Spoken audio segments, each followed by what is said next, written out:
made out of trash is here. But before I do that, I just wanted to mention from the video that we were watching and the guy had the straw. I tried that, and you gotta be really careful because, and I couldn't get it to work either. I cut and cut and cut.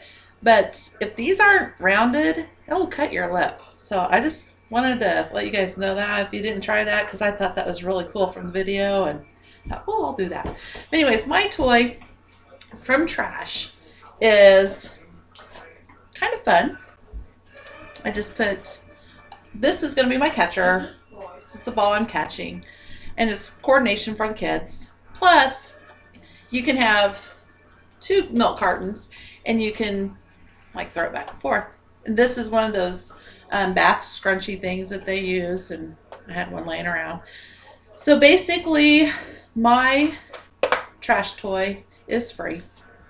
What I did, just got some string from the garage, then the scrunchy thing, and then half of a milk carton, cut off the bottom, put the string through here, and just twist it on my lid. It's on. Let's see if I can do this.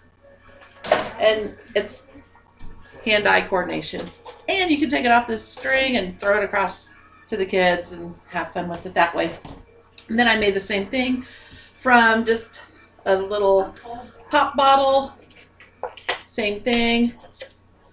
I just tied it onto a plastic ball, onto the string, through the container.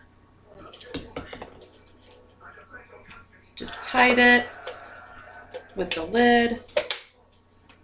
Same thing. And then hand-eye coordination, and they got it. So basically cut off the ends, and it's just trash that you have laying around the house. And that's it.